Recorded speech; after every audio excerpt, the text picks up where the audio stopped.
Dentro de cartuchos empoeirados, encontrei universos inteiros. Salvei reinos de meros kilobytes. Naveguei aos quatro cantos de um polígono e encarei a mim mesmo no reflexo de um CD-ROM. E mesmo assim, sigo buscando a resposta. Você conhece o Mario? Let's go! Yahoo! Uma nova fase começa. Bem-vindo à segunda temporada.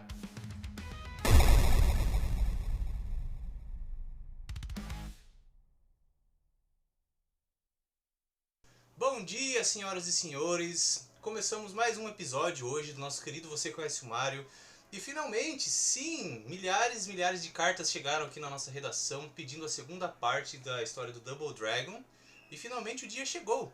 E sim, eu estou aqui com ela que é resgatada no final de cada jogo. Bruna, apresente-se! Hello! Olá pessoal, tudo bem? Muito bem, Bruna. Então, hoje a gente vai continuar nossa história da saga Double Dragon, né? No primeiro episódio a gente falou sobre o Double Dragon 1 e suas diferentes versões. Hoje a gente vai dar continuidade, vamos tentar falar sobre o Double Dragon 2 e 3. A gente não jogou todas as versões possíveis disponíveis, porque senão a gente não vai acabar nunca essa saga, cara. Porque ele tem muitas versões. Tem versões para computador e tudo mais. Então a gente focou na versão de fliperama e na versão do Super Nintendo não, do Nintendinho, né? O 8 bits. Que eu acho que realmente é as versões que valem a pena ser jogadas e que estão mais disponíveis pra galera jogar, né? Bom, então sem mais delongas, vamos falar um pouquinho sobre a história, fazer um resumo rápido aqui do Double Dragon 2. E aí a gente já entra no gameplay, fala do gráfico, o feeling do jogo e tudo mais. Tudo bem? Tudo bem! Bom, o Double Dragon 2 The Revenge foi lançado em 1988 pela Technos Japan como uma sequência direta do primeiro jogo, né? Na verdade ele ia ser uma expansão do primeiro jogo, mas o aumento de memória disponível levou a Technos Japan a transformá-lo em um jogo independente. Então eles meio que deram uma continuidade ali na história do jogo, né? E lá no primeiro jogo, né, pra quem não se lembra, na verdade vai ouvir o primeiro episódio da saga Double Dragon, que tá bem legal. Mas a gente fala de todas as versões, até jogamos uma versão até de Atari, que é muito engraçado, né? Mas pra quem não se lembra, no primeiro jogo, os irmãos Billy e Jimmy Lee, eles vão resgatar a Marion, que é sequestrada pela terrível gangue dos Black Warriors. E você tem que passar 4 fases socando a galera e no final... Não se esqueçam que eles lutam entre si no final. É isso que eu ia falar, aí no finalzinho eles lutam pra ficar com a Marion, o que é muito bizarro. Porque, enfim, né, cara, não faz sentido nenhum. Aí um irmão mata o outro a sangue frio e fica com a mocinha. Só que, aparentemente, eles não se mataram a sangue frio, né? Porque no 2 a gente tem um retorno do Billy e do Jimmy Lee e da Marion, inclusive.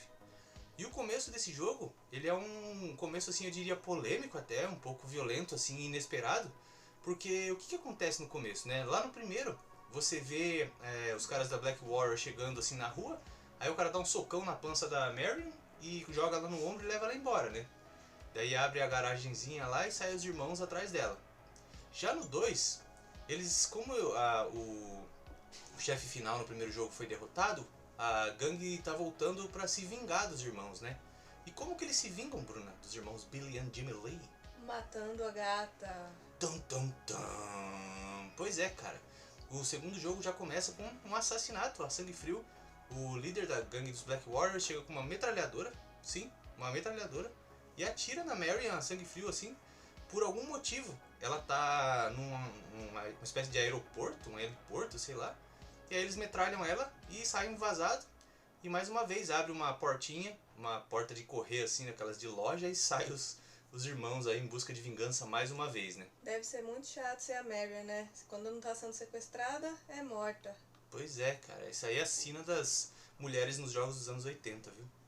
Bom, o jogo, né, como eu disse, ele inicialmente foi planejado como uma expansão, né? Só que conforme a tecnologia avançou um pouquinho ali, eles tiveram mais memória para trabalhar e resolveram transformar ele num jogo mesmo, um jogo standalone que eles chamam, né? Um jogo completo sozinho ali, continuando a história do jogo.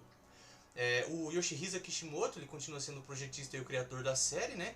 E a trilha sonora, o responsável pela trilha é o Kazunaka Yamane, ou a Kazunaka Yamane, eu não sei se é um homem ou uma mulher. Mas eu sei que a trilha é muito boa, eu gostei bastante da trilha do segundo jogo, assim como eu gostei do primeiro. O que você achou, Bruna, da trilha sonora? Talvez seja a coisa mais legal desse jogo. Nossa, que polêmica, Bruna. Já tá entregando spoilers pra galera, né? Bom, a trilha sonora ela é bem legal mesmo, músicas bem criativas, tanto até a música do menu, assim, é bem criativa mesmo, né? E as diferenças entre o primeiro jogo assim e o segundo, né, principalmente na parte das mecânicas assim, eu acho que é a parte mais, digamos, polêmica assim. Por quê? Porque no primeiro jogo basta você apertar o botão de soco ou um botão de chute. Do lado que você tiver virado, ele vai socar e ele vai chutar. Já no 2 é diferente o esquema do controle. Ai, ai, ai, que tristeza. Então, no segundo jogo, o botão não é fixo, né? Então, ele troca. Quando você tá chutando pra direita e vai chutar pra esquerda, o botão troca. Ai, a sua cabeça fica louca, confunde tudo. Basicamente péssimo. ele te dá 2 botões agora, né? Então, tipo, um botão pra bater pra esquerda e um botão pra bater pra direita, o que é completamente desnecessário, porque às vezes você tá andando pra direita, você aperta um botão e ele bate pra esquerda. Daí você tem que tocar de botão pra ele bater pra direita, e às vezes você tá na esquerda, aperta um botão e ele bate pra direita. Mas assim, a única coisa legal que eles adicionaram foi aquele chute que ele gira. Você pula e chuta e ele faz uma pirueta enquanto tá chutando. Isso é maneiro, mas assim, eu preferia um botãozinho fixo, né? É porque esses ataques direcionais, né, vem do Renegade, que eu já comentei lá no primeiro episódio, que é um dos primeiros beat'em ups mesmo, assim, bem embrionário, né, onde você tinha esse esquema de um botão bate pra direita, um botão bate pra esquerda, independente do lado que você tiver virado, né. E assim, é bem confuso, muitas vezes você vai na fé, assim, pra bater no cara, e aí você chuta pra trás sem querer, sabe. É uma coisa que demora pra você se acostumar ao longo do jogo, né, mas é marca da sua época também, né. Aí as armas do jogo agora, né, eles introduziram algumas armas novas, né? No primeiro jogo você tinha os tacos de beisebol, né? Tinha algumas dinamites que você podia jogar, além dos objetos do cenário, como os barrilzinhos e tudo mais, né? Já no 2, a gente tem paz, por algum motivo. Eles jogam granadas também. E a gente tem correntes, você pode dar correntada na orelha dos inimigos também. E o barulho dos golpes, além da trilha sonora, né? O barulho dos golpes é bem interessante também, porque é aquele som bem de bateria, assim, sabe? Psh, psh. Eu acho muito legal, assim, dá uma sensação de impacto muito boa. Tem o barulho também da correntinha, né? O barulho dela quando ela cai no chão e tal, né? No geral, assim, eu senti que ele é um jogo mais rápido do que o primeiro. Tipo, pra você jogar, assim, os personagens são um pouco mais rápidos quando você não tá sofrendo slowdown, né? Porque assim como no primeiro jogo, a gente jogou ele por um emulador, né? E ele tem bastante slowdown, principalmente quando você joga de 2 jogadores e tem mais de 2 inimigos na tela, assim. Mas no geral eu senti que ele é um jogo mais rápido, né? Os personagens atacam mais rápido e tudo mais do que o primeiro, assim, o que dá um pouco mais de agilidade no jogo. Mas graficamente, eu não sei se ele é tão mais bonito que o primeiro no arcade, assim. Apesar dos cenários terem algum tipo de movimento, como por exemplo na parte do aeroporto onde você começa e tem um helicóptero, aquela hélice do helicóptero de trás assim fica mexendo, né? Você pode pegar as facas que os inimigos derrubam, arremessar neles, você pode jogar caixas e tudo mais. Então, no geral, eu achei ele um joguinho um pouco mais dinâmico assim, sabe? Apesar de ser mais rápido, o problema do controle é ele te pega, porque apesar de ser mais rápido, às vezes você só tá ali errando o golpe e perdendo tempo. Eu acho que o que eles adicionam mais de variedade talvez seja as missões, porque no primeiro as missões são bem assim, os levels, né, as fases são bem basiquinhas. Nesse eles tentam dar um pouco de variação, né? São 4 missões. São 4, né? 4 missões principais. Isso. A gente começa no heliporto. Depois de lá vai pra parece um armazém gigantesco. E o que tem diferente nesse armazém é que tem umas bolas de demolição esquisitas que você pode jogar nos personagens também. Aparece uma inimigo mulher que ela me lembra muito lutador de... Luta livre? Isso, de luta livre, porque parece que ela tá com uma máscara ou uma tatuagem na cara, não sei. Dá pra ver também que eles tentaram manter um pouquinho de verticalidade, né, nesse jogo, porque você vai subindo, assim, você começa no chão embaixo na fábrica, e aí você vai subindo por umas toras, assim, depois você sobe numas caixas, tipo um negócio de concreto, então eles tentam fazer um pouquinho de variação, né, vai subindo assim, e como a Bruna falou, você tem algumas armas, como a bola de demolição, que por algum motivo ele carrega em cima da cabeça e consegue jogar nos inimigos, né, caixas, facas e tudo mais, e a luta final tem até uma... como chama aquele objeto? É uma esteira, né? Tipo tipo uma esteira, que os inimigos, tipo, você pode jogar eles na esteira, você tem que tomar cuidado pra esteira não te jogar pra baixo também. Tem uma escadinha, então você pode subir na escada e pular da escada já descendo o golpe nos seus inimigos, meio como se fosse luta livre, assim, sabe? Então eles tentam dar uma variação, apesar de ser meio bizarro, né? Porque é o heliporto, depois o armazém, depois vai pra onde, você lembra? Vai pra uma fazenda, né? Tem até umas vaquinhas lá, elas mugem e tudo mais. E uma coisa engraçada é que tem até um trator, e esse trator te dá dano, mas não tem ninguém pilotando ele. Tipo, te atropela, assim? Ele te atropela, mas aí você olha e... Ué, cadê o motorista? Pois é, eles mantêm essa estrutura meio bizarra do primeiro jogo, né? No primeiro jogo você começa numa cidade, depois na tela seguinte você já tá numa floresta, depois você tá subindo numa pedreira, depois você tá num castelo medieval, assim. E no 2 meio que eles mantêm essa tradição das fases bizarras, né, cara? Porque você tá num heliporto, a gente não sabe o porquê. A Marion é metralhada nesse heliporto, você tá dentro de uma construção desse heliporto, aí você sai já. E aí, tipo assim, você entra nesse armazém, que não faz sentido também. Aí o chefão final, né, nesse armazém é o Arnold Schwarzenegger, por algum motivo. Você derruba ele na esteira. Inclusive, ele tá com um raibazinho do Exterminador e o olhinho vermelho, assim, tipo como se fosse um laser do Exterminador. É bem bizarro. Depois você desce, como a Bruna falou, tipo assim, numa fazenda. Você pega um elevador desse armazém, desce nesse elevador e já sai numa fazenda, onde tem até um saloon, por algum motivo, cheio de punks, né? E aí você vai socando a galera, lá no fundo você vê uma plantação de trigo, tem esse trator que te atropela, por algum motivo. No final as vaquinhas mugindo, né? Você pode até usar de arma umas coisas do cenário, assim, né? Tem pás. Agora é o momento de você usar as pás. Uhum. Você usa as pás, usa fenos. Eu acho que são fenos. Não é feno, é tronco de árvore. Você joga tronco de árvore cortado na cabeça da galera. O que eu acho legal dessa parte da fazenda é que as cores são bem bonitas.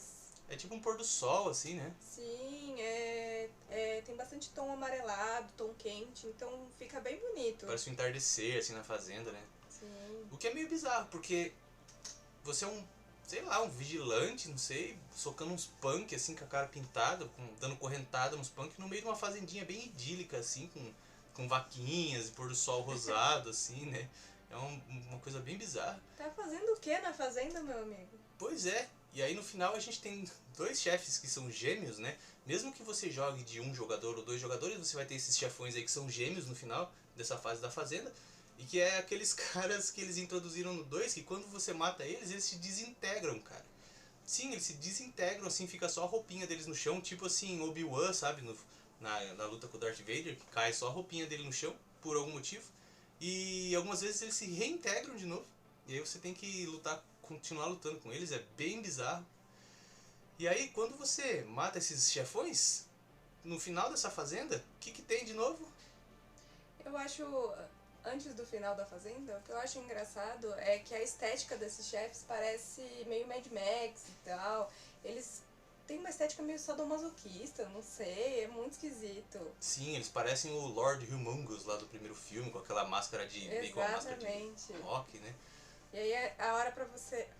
Quando você vai sair da fase, você pega o quê? O quê? Um elevador. Sim, é mais um elevador e um elevador externo, né? Numa fazenda, assim. Você pega um elevador externo de fase, assim, e sobe. E aí, olha isso, cara. Você pega um elevador numa área externa de uma fazenda, e aí você sobe e você sai aonde, Bruna? Aonde? Você sai no que parece um dojo e o seu inimigo... O primeiro inimigo parece o Abobo, mas o Abobo emo. Porque ele tem um cabelinho de emo, assim, muito engraçado. Pois é, e tipo, você mata os Abobos, já sai um ninja desse dojo, assim, com 2 katanas. E aí você entra nesse dojo e você vê que na verdade é como se estivesse na China, cara. Que você entra assim, tipo, num grande... Como se chama esse lugar que os caras treinavam? É um dojo mesmo, assim, um templo, um assim, lá. templo também, né? Uhum. Um templo chinês, assim, com um monte de espadachim lá dentro, assim. Tem até o chefão que se desintegra, ele volta, ele sai da parede, né? E nesse momento você pode perceber que eles mudaram algumas cores, né? Então o jogo fica mais colorido, a roupinha de alguns inimigos são os mesmos, né? Mas mudaram as cores da roupinha, uns ninjas com roupa verde, inimigo que se desintegra também. De vez ele tá com a roupinha de sadomasoquista dele preta, agora ele tá vermelho, pra mostrar que ele tá diferente. Aí você também pode dar aqueles golpes de luta livre, porque tem escadas pra você subir e se jogar em cima deles. Eles tentam manter um pouco de variação, né? Pra você não ficar só andando e batendo. Então tem aquelas escadinhas pra você subir, digamos, pro um andar acima. E aí lá em cima você pode pular e já descer batendo nos caras. Tem alguns, tipo, buracos também que você pode jogar eles, né? E o famoso color swap que a Bruna tá falando, né? Ou palette swap, que é que eles pegam os mesmos inimigos e trocam a cor deles pra simplesmente ficar mais ameaçador e tal, né? E aí você tá nesse dojo socando a galera, você chega no finalzinho assim do dojo e de repente tem uma sala gigante onde você tem que bater em dois Schwarzeneggers diferentes, um menor e um maior. Então assim, eu não sei, cara, o que se passava na cabeça dos desenvolvedores, né? Porque de repente você tem tipo ninjas, você tem outros vigilantes que são basicamente o seu personagem com uma cor diferente. Aí você tá batendo no Exterminador do Futuro gigantesco, de repente vem um Arnold Schwarzenegger menor pra você bater. E aí no final bem no finalzinho, tem os ninjas de novo, com seus tênis Vans e suas roupas amarelas, né, espadas, ou porretes, eu não sei bem o que é aquilo. E aí finalmente você reencontra com o líder da gangue dos Black Warriors e sua famigerada metralhadora. O engraçado é que o chefão, ele é baixinho.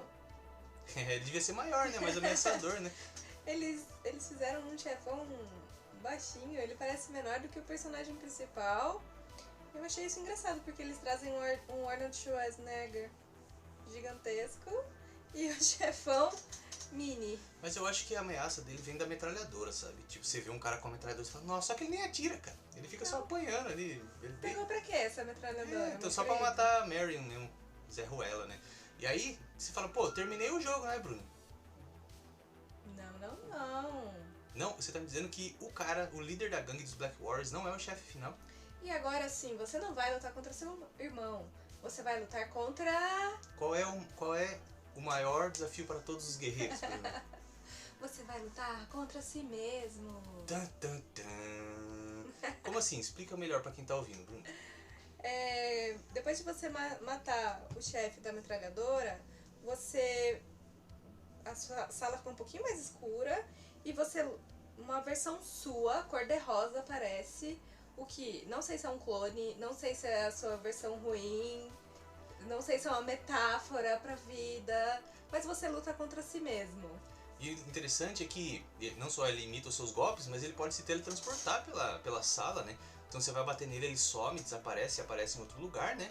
E aí quando você finalmente derrota ele, você suou lá no fliperama, gastou suas suadas fichas do seu lanchinho da escola e finalmente ele se desfaz numa sombra no chão. E aí você vai receber aquele maravilhoso final. Corte seco. Basicamente é isso. Simplesmente um corte seco. Acaba a fase, você derrota ele, abre uma porta, você entra na porta e você é presenteado com uma maravilhosa foto dos dois irmãos olhando com cara de que delícia para a Marion, que está no meio dos dois irmãos. Ela chora uma singela lágrima. Uma única lágrima. Que vira a frase The End no final. As lágrimas dela formam a palavra The End e acabou o jogo. E esse é o final maravilhoso que você mereceu por gastar todo o seu dinheirinho do lanche nesse jogo, né? Yeah. Muito bem. Bom, esse foi o Double Dragon para arcade, versão original, né? Com suas 4 fases, lá lançado em 88, né? E no geral, assim, o que você achou, Bruno? Você recomendaria ele para alguém hoje? Olha, honestamente, não. Por que não? Olha, eu não achei ele tão divertido assim. Esse lance do controle, ele confunde a sua cabeça mesmo. E assim, ele confundiu do começo ao fim. Ele confundiu em todas as versões que a gente jogou. Então não é uma coisa que você se acostumou rápido.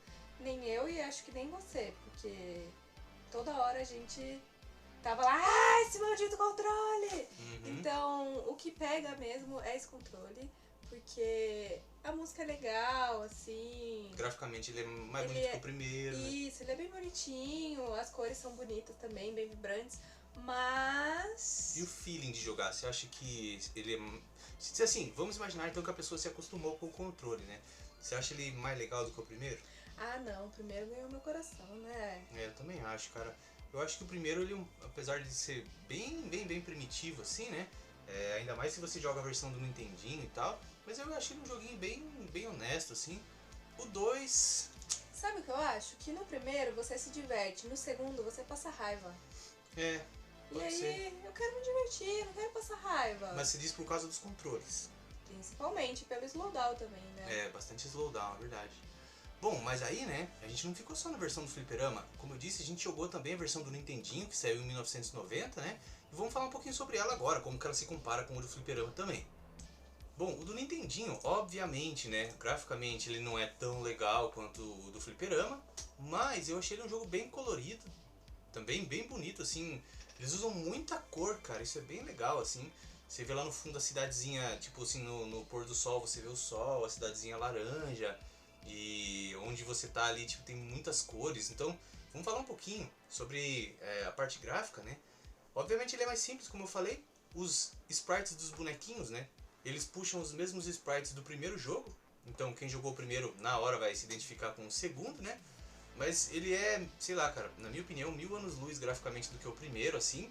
Eles tentam simular bastante o 3D, né? A profundidade, assim, do cenário. Com, tipo assim... Você vê que a fase vai indo pro fundo, você vê a lateral dos prédios, lá no fundo você vê a cidade, né? Então ele é bem bonito nesse quesito. Os inimigos também super coloridos, acho que eles são mais coloridos do que no próprio jogo do fliperama, né? Os inimigos também são bem parecidos com o do fliperama, que é basicamente os hominhos e as meninas, né? É o carinha de cabelo curto e a menininha que vem jogar granada em você. Ele mantém aquela pegada de você poder subir as escadas, né? E lutar no telhado das casas a qualquer momento ali. Mas uma coisa que eu achei ruim nele é que conforme você encosta assim num obstáculo, ele te derruba para baixo, ele empurra você para cair lá embaixo e você perde uma vida. Então você tem que se atentar a isso. Quando você estiver lutando no telhado e encontrar um obstáculo, cuidado para não te empurrar lá para baixo. Você tem que pular por cima do obstáculo e não encostar nele, senão ele te empurra para baixo, né? Mas no geral, graficamente ele é bonito. A música também achei muito massa, achei bem legal que eles conseguem fazer um chiptune 8-bit assim, bem massa, bem criativo. Cada fase tem a sua música separada, né? E o mais legal é que agora, diferentemente do primeiro, né? Qual a diferença que você sentiu maior, assim, Bruno? Vamos ver se você vai se lembrar. Agora a gente pode jogar junto, né? Uhul! Finalmente, cara. Finalmente. Porque no primeiro do Nintendinho, você só joga de um, né? Agora nesse aqui você já consegue jogar de 2 jogadores, cooperativo, né? E as fases... Apesar de elas serem baseadas no do arcade, eu acho que ele é mais longo, né? Eles têm mais fases nesse. Eu acho que são umas 9. Umas 9 fases, é por aí, assim. Porque também eles estendem as fases, né? Então, a primeira fase do arcade do fliperama é o heliporto, né? Aqui também. Só que eles separam em mais partes. Então, tipo assim, você vai ter mais ou menos umas 2 partes ali. A primeira parte você tá ali no heliporto mesmo lutando. Eu não sei se é um heliporto na verdade porque não tem nenhum helicóptero. Eu acho que o Nintendinho não tinha memória para colocar um helicóptero no cenário, né? Mas aparentemente é um heliporto. Ou uma rua. Não dá pra saber, use sua imaginação. E aí no final dessa fase, né? Quem que tá lá? Quem é o nosso chefe? A gente então tem o nosso querido sadomasoquista desintegrador. É o cara do Mad Max de novo. Ele é o primeiro chefe, né? Só que aí, cara, a fase não termina aí. O que acontece, Bruno? Aí você entra no que parece uma fábrica, não sei o que é isso. E essa parte já começou a ficar chato. Porque você precisa descer por canos, pular. E o pulo deles é bem curtinho, então às vezes também você vai pular de um lugar pro outro e cai, já era, perdeu uma vida. O que a Bruna tá dizendo nesse sentido da plataforma, né? Ele tem bastante plataforma, então você começa a lutar nos telhados, assim. Você sai do heliporto, parece que você tá numa espécie de parte externa, assim, uma coisa meio de fábrica, e você tá subindo nesses encanamentos, e vai subindo cada vez mais nos encanamentos, lutando com a galera, até você chegar no telhado dos prédios. Você tá bem lá em cima, você vê a cidade lá embaixo, ao fundo, assim. E aí, finalmente, aparece um helicóptero, né, pra soltar alguns inimigos ali e atirar em você, inclusive. Você tem que tomar cuidado pra não tomar tiro, né? Então, você vê que eles tentaram variar o jogo, porque o primeiro era basicamente andar na rua e bater nos outros, né? Esse aqui adiciona verticalidade, um pouco de plataforma, tem ataque de helicóptero. E aí, no final, finalmente, né, o nosso chefe final não era o cara do Mad Max. Agora a gente tem aqueles irmãos gêmeos, espadachins, eu não sei se eles são ninjas, o que eles são. E aí você tá com um helicóptero de fundo e lutando contra eles. E eles são uma dupla. Uhum. E o mais legal desse jogo que eu achei, diferente do fliperama, assim, é que não só eles adicionaram mais essas partes pra estender mais as fases, né? Esses chefões, vários chefões assim, mas tem cutscenes também. Porque a gente esqueceu de comentar que a história desse jogo ela é diferente da história do fliperama. O do fliperama basicamente ele não tem história, ele começa ali com a Marion tomando tiro, né? Os caras da Black Warrior se vingando. E beleza, e o jogo é isso até o final. Não tem história. No Nintendinho, não só eles criaram cutscenes com texto, mas também cutscenes com imagens, contando uma historinha pra você, né? Na história agora aconteceu muita coisa. Guerra nuclear, muitas gangues lutando uma contra a outra, o bem contra o mal. Criminalidade tomando conta de tudo, né? Sindicatos do crime, que é uma coisa inclusive que o Streets of Rage vai beber depois, né? No primeiro Streets of Rage e tal. Sim, e aí nesse rolê todo a Marion é morta, ela é assassinada. Então os irmãos vão atrás de vingança.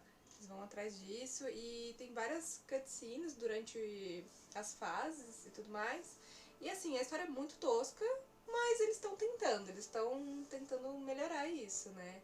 E quando a gente vai pro helicóptero, a gente entra lá, tem cutscene, é legal.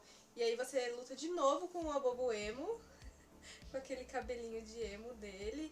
E uma coisa que enche o saco nesse helicóptero é a porta do helicóptero às vezes abre, de tempos em tempos ela abre e ela suga você e todo mundo que tá lá dentro pra fora.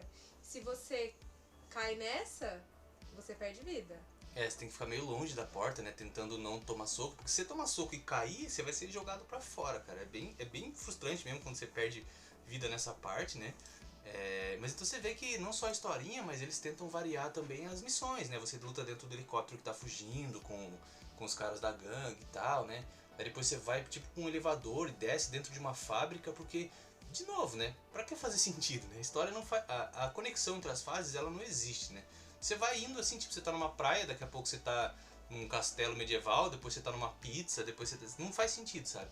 Então agora você pega um elevador, tá dentro de uma fábrica. E aí volta não só o Abobo, mas nosso querido amigo. O Schwarzenegger. É, ele mesmo. E nessa fábrica você tem que tomar cuidado, porque dependendo de onde você tá, você não pode pular. Tem uns espinhos assim no teto da fase que se você pular e bater neles, você toma dano. Além dos espinhos tem o que parece umas garras, não sei o que é aquilo, com espinho também. Então você tem que tomar cuidado, porque elas te pegam. Eu acho que é mais uma coisa que o Streets of Rage bebeu, né, cara? A obrigatória fase da fábrica, onde você tem prensas que amassam o jogador, esteiras que te empurram pra frente ou puxam pra trás. Aqui no caso tem tudo isso, tem as esteiras, tem as prensas que são essas garrinhas, tem as esteiras que te levam pra precipícios que você tem que tomar cuidado pra não cair, né? No geral ela é uma fase bem curta, mas eles jogam bastante abobos emo pra você, e Schwarzeneggers, e meninas com massas medievais, né? E depois, obviamente, quando você sai dessa fábrica, você lembra onde que a gente sai? A gente vai, por algum motivo, pra uma floresta. E não é qualquer floresta, é a Floresta da Morte. Sim, porque as fases agora têm nome, né? E de novo, assim, é um conceito nada a ver, porque você tá numa fábrica, agora você abre a porta e tá numa floresta. E é legal porque, de novo, eles tentam adicionar um pouco mais de plataforma. Você tem que pular pelo rio, assim, pulando por cima dos troncos, né? Inclusive você pode jogar os inimigos no rio e faz aquele splash de água, né? Tem uma cachoeira ao fundo, assim, que ela fica descendo, movimentando. Então, eles usaram bem a memória, que é bem curta, né? Do Super Nintendo não, do Nintendinho, né? Pra fazer esses efeitos de água, tudo. E você tem as plataformas. Você só tem que tomar cuidado pra eles não jogarem você nessa água ou pra você cair sem querer. Porque isso acontece também e depois você... Não tem escadas agora, são cipós, você sobe em cipós. Ah, tá na floresta, né? Então. Faz E sentido. uma coisa que a gente ainda não falou também é que as armas que você pega, elas têm uma duração. Então, se você pega uma bomba, uma corrente, alguma coisa assim, é uma duração, é uma batida. Você dá uma correntada, acabou a sua arma. Sim, tem bastante dinamite, né, que você pode jogar nos caras também, mas também eles jogam em você. E o chefe final dessa floresta, você deve estar pensando, deve ser, sei lá, lutar na floresta. Não, cara, é um trator gigantesco. Por algum motivo você tá lutando num trator, você sobe numa máquina enorme, luta com os caras. E depois, qual é o passo lógico? Pra onde a gente vai, Bruno? A gente vai pra um templo do mal, não dá pra saber o que é aquilo. É um negócio esquisito que, além de jogar fogo em você, você pula em plataformas que desaparecem. E aí, esse templo tem um olho que fica piscando enquanto você tá lá, batendo nos inimigos. No geral, ele é bem bizarro os cenários mesmo, né? Tem umas catracas que você tem que pular, assim, que elas jogam uns espinhos pra cima. Tem uma luta com o chefe que você luta e o chão vai desaparecendo, aí você não pode cair nos espinhos.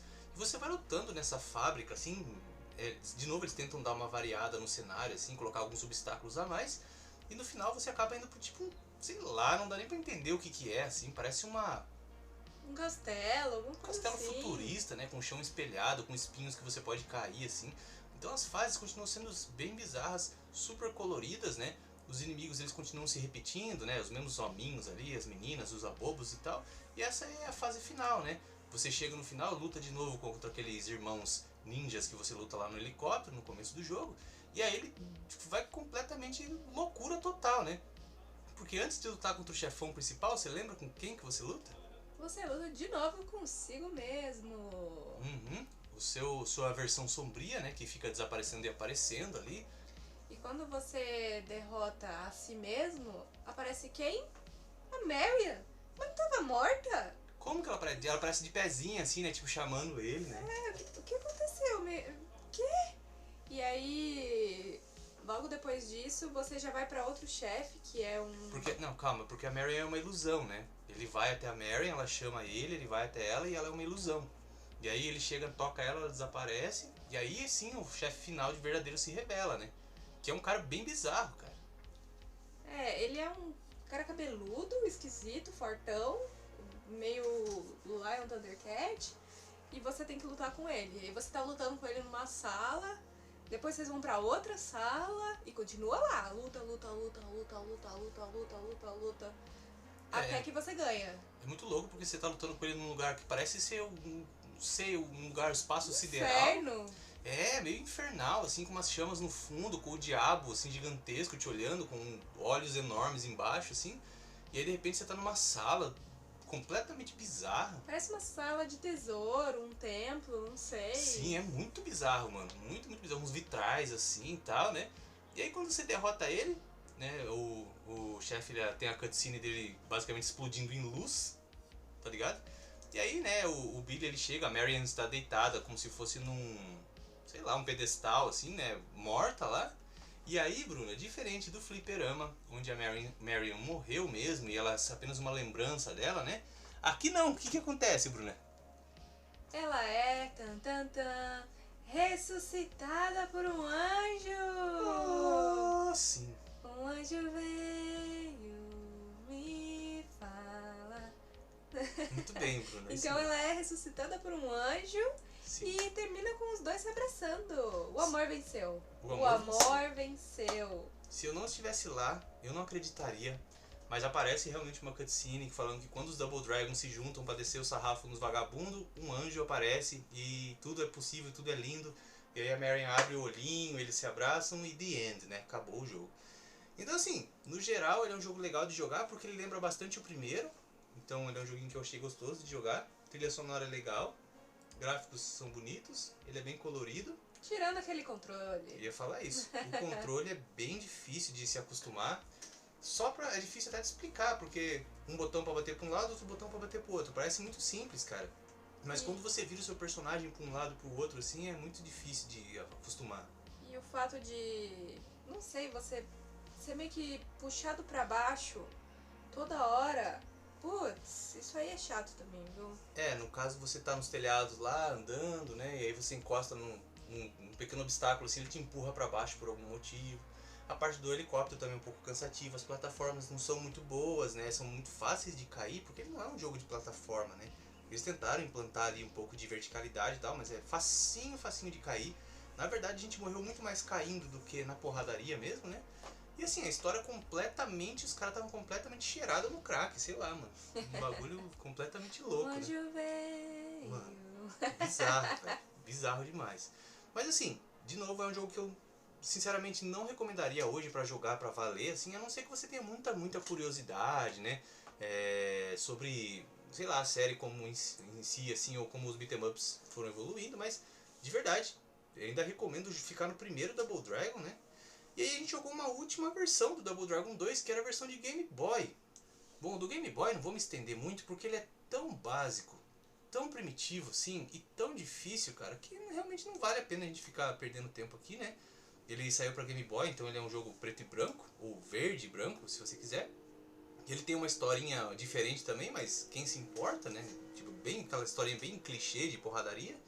Ele tem alguns golpes de luta livre, tipo agarrão, assim, você pode pular no chão com aquela cotovelada, né?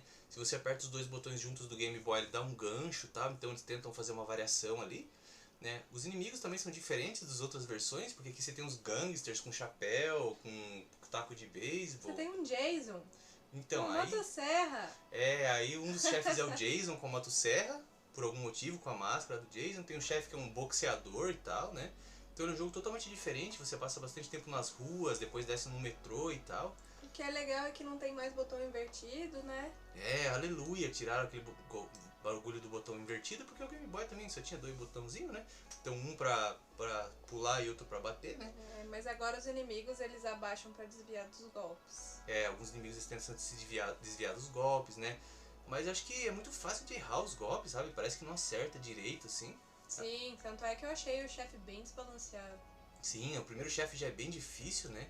A animação dele é boa, cara. Até você vai bater assim, em vez de... Quando você vai dar o soco, são 3 frames de animação pra você dar o soco. O bracinho curto, o bracinho no meio e depois o bracinho esticado, assim. Então, ele é bonitinho, sabe? Mas realmente as dificuldades, apesar de ele deixar você escolher as dificuldades, no normal ele é bem difícil, né? E tipo assim, é bem basiquinho. Então assim, realmente só se você for muito fissurado por beat'em up, mas não recomendo pra ninguém. Você recomendaria, Bruno? Acho que não, porque parecia promissor. O fato do controle você usar só um botão, você consegue dar um golpe diferente que é o gancho, e esse golpe é bem legal. Mas, cara, muito difícil, muito difícil. A gente jogou no normal e já era brutal, né?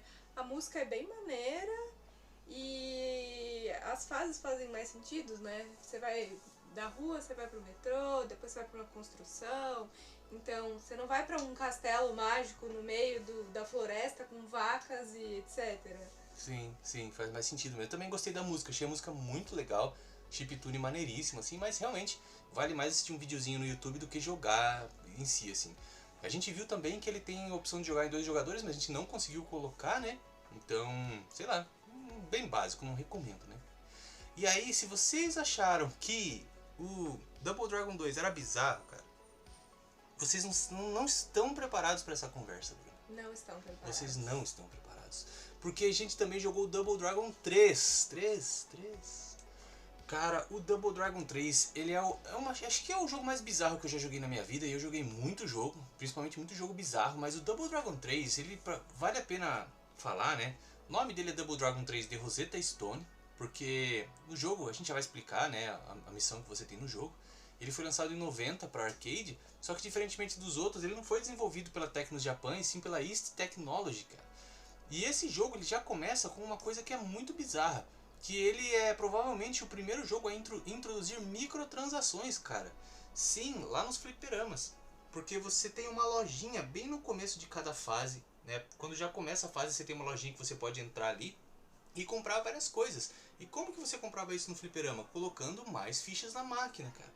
Então você podia comprar tipo golpes novos, mais vida, né? Tipo tricks, que deve ser tipo combos, né? Golpes novos, eu acredito. E tem um bagulho, cara, que é muito louco desse jogo, que é os famigerados Extra Guys, cara. Bruna, o que diabos são os Extra Guys, Bruna? Então esses Extra Guys eram personagens diferentes que você podia comprar. Eles tinham golpes diferentes, eram acho que três personagens diferentes.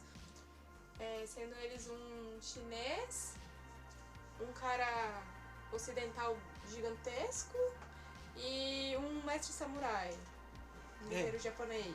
Basicamente, então, quando você morria no jogo, você não voltava, né? Como você mesmo, você voltava com um desses caras aí você podia comprar eles ou não, né? Mas a gente comprou, lógico, em termos, porque a gente jogou emulador, mas eu fico imaginando quem ia lá no fliperama, cara, ter que gastar dinheiro de verdade, sabe? Pra comprar essas coisas, além de colocar as fichas pra poder jogar o jogo, né? Bom, então ele já começa com essa bizarrice das lojinhas, né? E ele é um jogo que, como ele não foi desenvolvido pela Tecnos, assim, ele é um jogo extremamente truncado. Você joga com ele assim, os frames dos personagens não são polidos. Ele é super, super truncado, o personagem é duro pra jogar, a sensação de jogar ele eu achei bem ruim.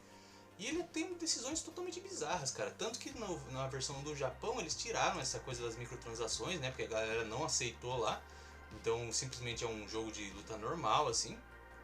Foi feito por uma equipe totalmente diferente, né?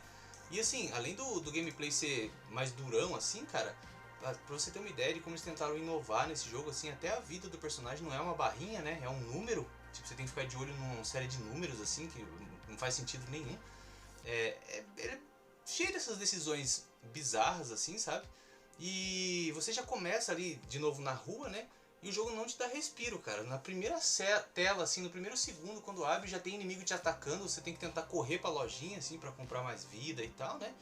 E o que eu achei interessante nele, ele tem alguns golpes diferentes, né?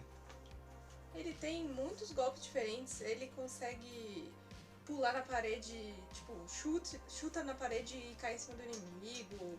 Ele voa em cima do inimigo. Ele dá piruetas. Ele faz muitos golpes diferentes. Uhum. Eles tentaram, né, variar, fazer um pouquinho de parkour ali, tipo, você poder pular na parede e dar uma pirueta assim, socar o cara, sei lá, enfim, uns golpes diferentes, mas nenhum deles dá uma sensação gostosa de porradaria igual o primeiro, ou até um pouco do segundo, assim. Eu achei ele meio ruim a mecânica, né? Mas assim, graficamente a versão do arcade é bem bonita, não dá pra negar, né? Você tem profundidade, você tem reflexo nos vidros das lojas, né? E as fases elas continuam sendo completamente desconexas entre si. E não só isso, né, cara, mas é muito difícil explicar pra quem não jogou, porque em determinado momento, por exemplo, você tá jogando aí, tipo, de 2 jogadores. Aí eu tava, sei lá, com o Billy normal, assim, e a Bruna era um gigante que tava lutando do meu lado, porque ela já tava usando um extra guy dela, sabe? E aí você tá, tipo, num armazém, assim, lutando com uma gangue de motoqueiros. No próximo segundo, assim, você já tá numa floresta chinesa, lutando contra lutadores chineses de artes marciais. Né? No final, dessa fase, você tá... Nossa, cara, Bruna. Muralha da China. Na Muralha da China, mano. Lutando contra quem? Bruce Lee, né? Contra o Bruce Lee, cara. Então você... Imagina isso, cara. Você morreu. Aí você volta como um gigante. Aí a Bruna morreu, ela volta como um samurai com katana. Aí você tá lutando na Muralha da China contra lutadores chineses e o chefe é o Bruce Lee. Ele é completamente bizarro, cara. E você pode fazer tipo parkour na Muralha da China e chutar a cabeça dos caras, né? E, de novo, graficamente ele é um jogo bonito, mas ele é cheio dessas decisões idiosincráticas que é muito específico desse jogo, como as lojinhas, né? Onde você vai comprando as coisas, as fases, porque as fases, cara, elas não se passam no mesmo lugar como eram os outros, assim, na mesma cidade, né? Nesse jogo, a história é completamente louca. Eu nem lembro direito. Bruna, você lembra da história do jogo? Então, quando você abre o menu, você precisa... Uma senhora aparece. E você lembra o nome dela? Eu não faço ideia. Mas então... Mas é uma veinha, né? Essa senhora aparece e ela te diz pra você ir atrás das Rosetta Stones, que são umas pedrinhas aí. Eu acho que... Um tesouro. Pelo que eu me lembro, assim, no 3 eles vão melhorar as artes marciais deles no Japão, alguma coisa assim, eu não me lembro. Eu sei que os irmãos, eles vão... Tipo assim, melhorar as artes marciais deles, e aí quando eles voltam pra casa, eles dão de cara com essa veinha, que ela é tipo uma cartomante, sei lá. E ela fala isso que a Bruno falou, né? Pra você ir buscar as pedras da Roseta. E ela é muito esquisita. Ela e é aí bizarra. você vai procurar essas pedras aonde? Ao redor do mundo. Então o jogo se passa... As fases se passam ao redor do mundo. Cada fase é em um lugar do mundo, né? Ela fala pra você procurar 3 pedras da Roseta, e o nome do jogo é A Pedra da Roseta, então já não faz sentido aí, uma pedra só. E ela manda você procurando essas pedras ao redor do mundo, porque quem tiver essas pedras vai ser o maior guerreiro de todos os tempos, só que tem um desafio final ali, né? Pra você pegar as 3 pedras, você vai ter que se preparar pra enfrentar um mal muito grande. Ela fala um negócio assim, é totalmente bizarro, né? E aí os inimigos, cara, eles vão variando de fase pra fase, né? Isso é interessante também. No começo, ali na primeira fase, você tem os caras que brigam, luta de rua mesmo, né? Os caras de rua assim, meio que punk. Depois você tem os motoqueiros, tal. O chefe, inclusive, é um cara de moto. Depois você vai pra China, luta contra os mestres de artes marciais chinesas, né? Depois a gente vai pra onde, Bruno? Depois a gente vai pro Japão, lutar contra samurais.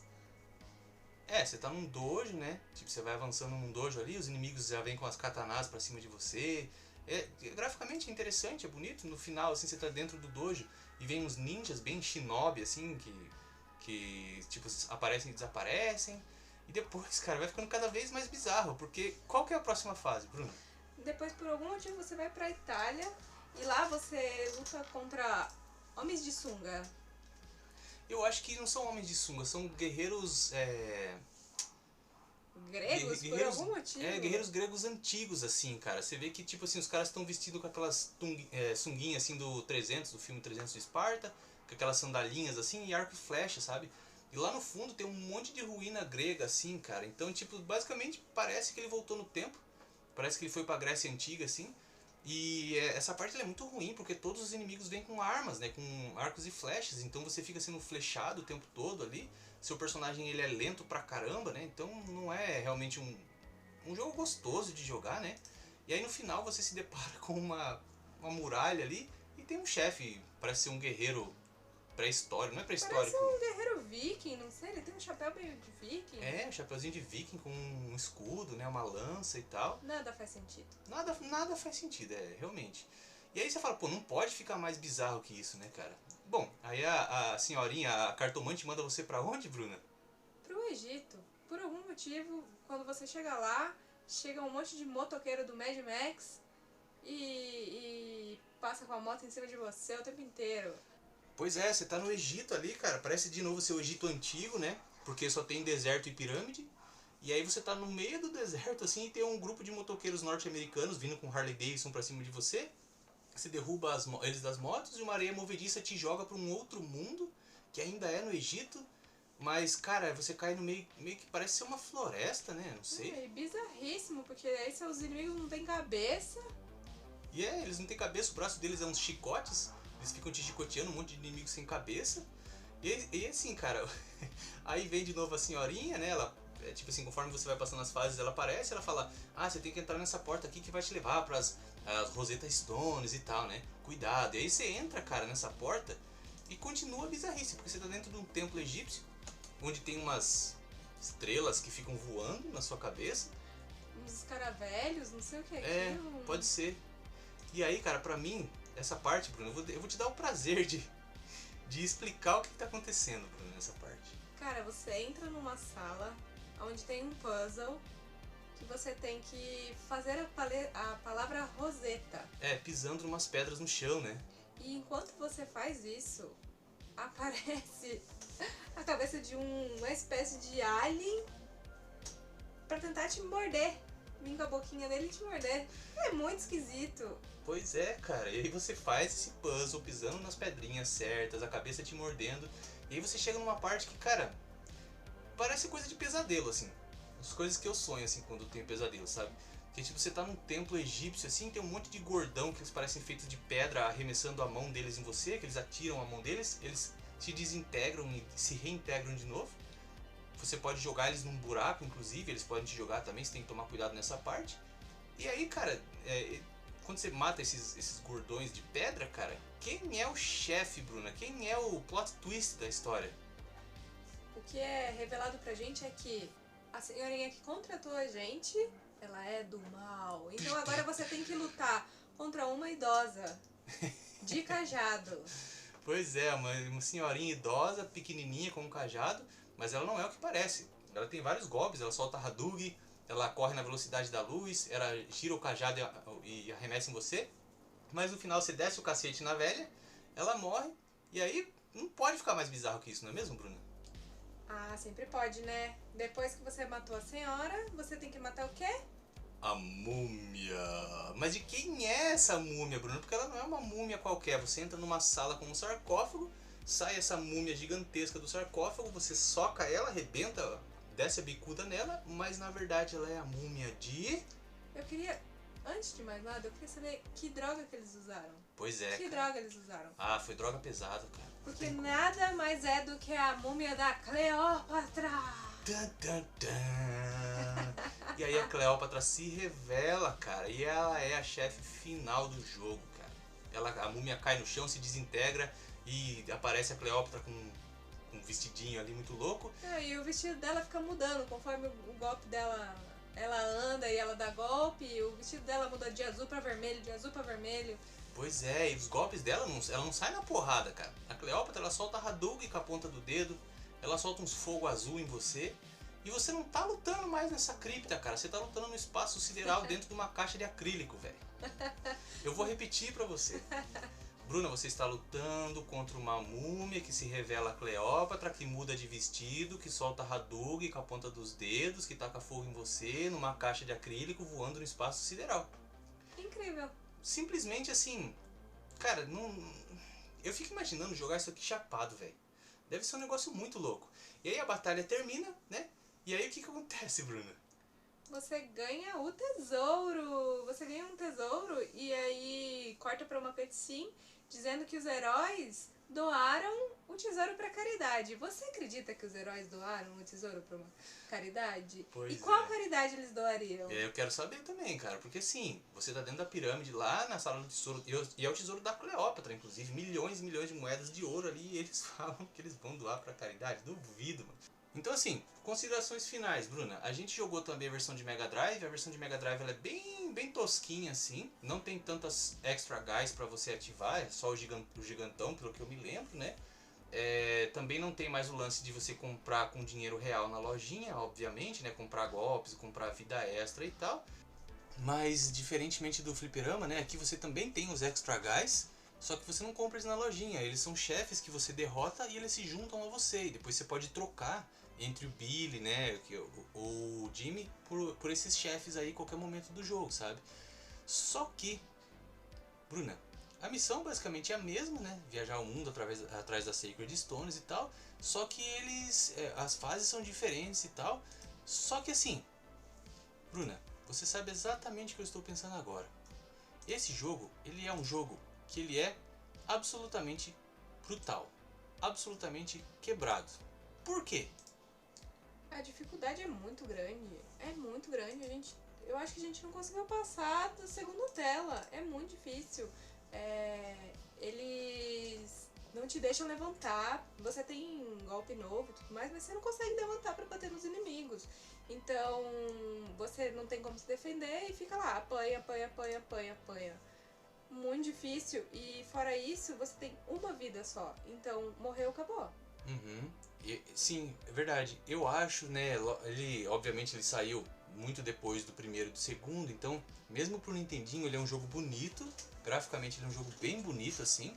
Os personagens, eles são muito mais próximos do primeiro e do segundo jogo de Nintendinho, assim, os sprites, mas eles retrabalharam os sprites, tem mais frames de animação, tem bastante historinha também, você até interage com outros NPCs, né, no jogo. Só que, cara, ele é engraçado primeiro porque ele anda, parece que ele tá constipado, tá ligado? Ele anda com o bracinho assim bem encolhidinho.